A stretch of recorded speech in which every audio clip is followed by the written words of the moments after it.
Hey, you found the Moderate Divide. We strive for a moderate, non-emotional look at two sides of a discussion. Today's topic, police brutality. You have the right to start your discussion. Hello, I'm George. Our laws exist for a reason, and our law enforcement officers are here to, well, enforce those laws. See, we need to respect those police officers for the safety that they bring to our community. Yes, there are some bad officers, but a system exists for you to report that and take it to the courts. Don't try to fight a police officer.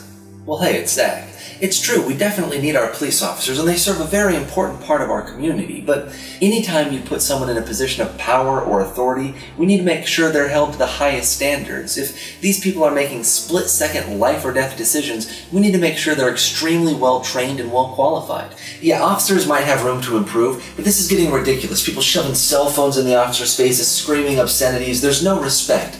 Back off, stop filming, stop getting in their face, just let them work for your own safety. But that's just it, we now fear the police. They're supposed to protect us, they're supposed to give us a feeling of safety, not dread. So when you hear police brutality, what does that mean to you? You know, for me it refers to when police are being aggressive, when they're targeting people maybe based on their own prejudice. I mean, I understand that the police have a dangerous job and a lot of times force is needed, but I think police brutality refers to when they're using their badge as an excuse to bully people.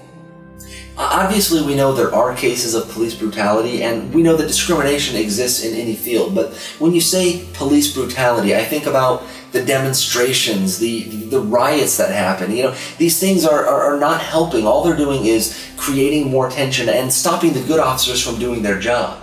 You bring up good officers, and I hear that a lot, you know, it's like, oh, most of them are good, there's just a few bad apples. That does seem to be my experience. Then we need those good officers to stop the bad apples. If your job is to uphold the law, that includes if those criminals are your fellow officers. If you let them get away with it, then I don't think you're a good apple. I know the mob mentality wants to find an answer right away, but our system is innocent until proven guilty. Just because there was a tragic police shooting, we can't assume they did it with bad intentions. Well, no, I mean, they're not automatically guilty, but also, they shouldn't just get a pass because they're the police. We should be holding them to higher standards. How much higher standards? I mean, these officers have to deal with situations where within 2 seconds a perp can draw and fire a weapon. Within that time, the officer has to observe what's happening and get to cover, draw their own weapon, try to de-escalate the situation, and prepare to return fire. Yes, it's a very stressful job, and it's very dangerous. That's why we need the best candidates with the highest standards. We need to screen to get the best candidates, and we need to train them to be prepared for any situation. But even with the best training, these officers have a fraction of a second to make this decision.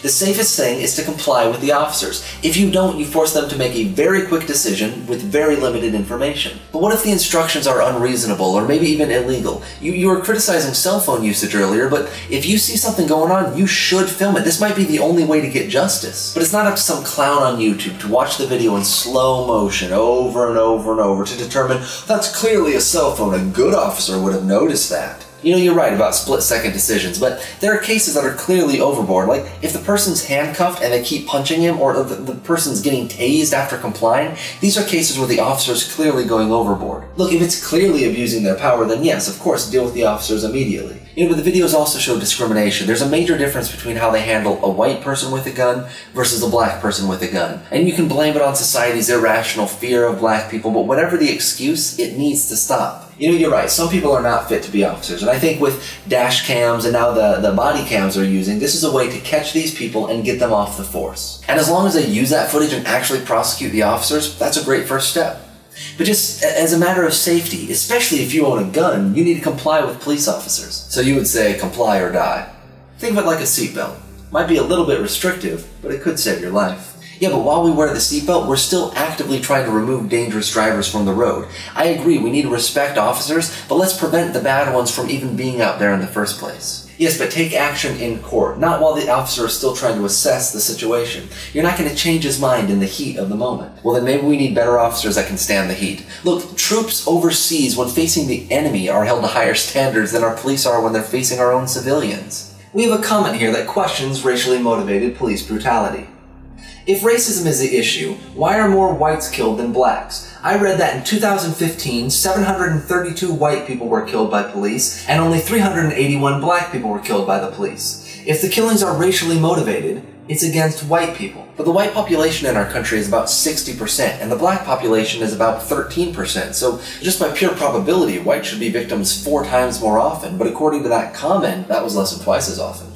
Right, so per capita, you're twice as likely to be targeted as a black person, just by those numbers. Alright, let's take that number. First of all, let's remove the armed criminals from that list. And we're down to about 20 unarmed black people a year that are killed by cops. First of all, same number of white people are killed. Second of all, you're more likely to be struck by lightning. Wait, a couple things. First, again, just because of the population, those numbers should not be equal. But just because they own a gun, I mean, Second Amendment says we have that right, so that doesn't automatically mean they're criminals. To be safe, I would assume if you're armed, you're probably going to reach for your gun. That plays right into their thing. I mean, you say these deaths don't count for whatever reason, and then the deaths that we're left with, and oh, now look how small the number is. It's like a lightning strike. Now we can just dismiss it. No, we're not ignoring it. We're keeping it in perspective. When a black person's killed, it's immediately we start looking for excuses of why it's their fault. I mean, like just last year, there was a police officer who went into the wrong home and shot the resident of that home. Later, the news is reporting, well, apparently they found marijuana in the place, as if that justifies his murder after the fact. It doesn't justify his murder, but it's still illegal. But the officer was off duty. If it was just a regular civilian, that person would be charged with manslaughter immediately. So she did eventually face the charges. Yeah, eventually, but that should have been the first topic of conversation, not the guy's weed. If it takes this much public backlash just to get an officer who's clearly at fault to stand trial, how much more is slipping through the cracks? Well, speaking of slipping through the system, this commenter says, everyone always says go handle it in court. The problem is, the courts and juries can be just as racist. In fact, just a couple years ago, the Supreme Court had to make a ruling about what to do when they find racism from the jurors. See, that just confirms what I was saying earlier. Racism exists everywhere. This isn't just a police brutality issue. But look, if they're dealing with racism in the police force, and then you send them to deal with racism in the courts, you're just setting them up for failure.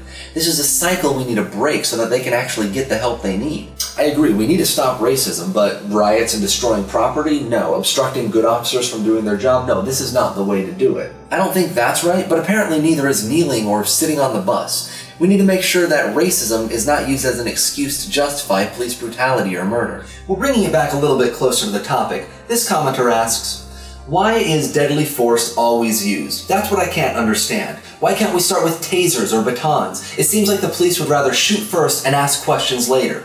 Are people's lives really this meaningless to the officers? I agree, and that goes back to what I said earlier about the military. They have an escalation of force that only results in gunfire when absolutely necessary. You know, our police force should not be more trigger-happy than the military. And I agree there should be an escalation of force. Not every problem requires the same solution. Not every problem needs a guns-blazing solution. Alright, so you're accepting that the police can go overboard. Of course, anytime there's a position of power, there's a potential to abuse that power. And police, by definition, have to be assertive, so it's a thin line they have to walk. And you acknowledge that racism is sometimes part of whether or not they use deadly force. For some individuals, yes, but racially motivated police attacks have actually declined 75% since the Jim Crow laws were reversed. I mean, you know, we're making progress, but I feel these riots and destructions, not only will they pause progress, but they might even reverse it. That just tells me we still have 25% to go. Look, if someone is caught using excessive force, we need to make sure that's dealt with. And that means being fired, not sent on vacation. If we actually want things to change, we need to make sure that we are policing the police. Yes, as long as we do it peacefully and respectfully. Why are the civilians always told to remain calm? The police officer is the one with training and who's getting paid to be there. Yet, the police officer can just respond and act on instinct while the civilian has to remain calm throughout the whole incident? For safety, if you stay calm and follow their orders, you're a lot less likely to be shot. It might be true, but that doesn't mean we need to accept it. I mean, are you happy to live in a police state? No, I'm not saying to accept what's wrong, but I'm saying don't try to fight an armed police officer. That will almost always result in someone getting killed. Our last commenter has a positive message about the police. I personally know several police officers, and every one of them is an outstanding officer who would never hurt an innocent person. They just want to come home to their own families, not shoot someone without a cause. Even officers that have pulled me over for traffic violations have been friendly and nice. Of course, I was respectful to them and never gave them any reason to be concerned. I mean, hashtag not all policemen, but look, the problem is there are bad officers out there, and if you're one of the good ones, you need to call the bad ones out when you see them. Look, but random rage toward the police is just going to hurt people like the commenter's friends. These are the people we want on our side. We want to make sure that we don't alienate them through just random acts of violence. Well, that's about all the time we have. Give me your final thoughts and maybe I'll let you out on good behavior. With great power comes great responsibility. If you have the government's authority to wield deadly force, then you need to be held to a higher standard. We should respect the police, but they need to make sure they're worthy of that respect. That last bit is my first. Respect the police. They're here for our protection, they're here for our safety. We don't need to antagonize them and make the situation worse. Well, as we say here, you don't have to agree, you just have to see their point. So Zach, what is George's point? George's main point is to defer to the officers. Don't confront them, just conform to what they want you to do. He believes that because their job is dangerous, they deserve not to be questioned. He believes that our rights really come secondary to their job. And George, what's Zach's point? Zach believes, as do I, that the police force need to be held to a higher standard. But Zach believes that it's up to the people to hold them to that standard. He believes that there's so much discrimination with the police and with the courts that some people will never find justice any other way. Well, thanks again for being with us on Moderate Divide. If you want to add anything to the conversation or if you think we missed something, put it in the comments below. Until next time.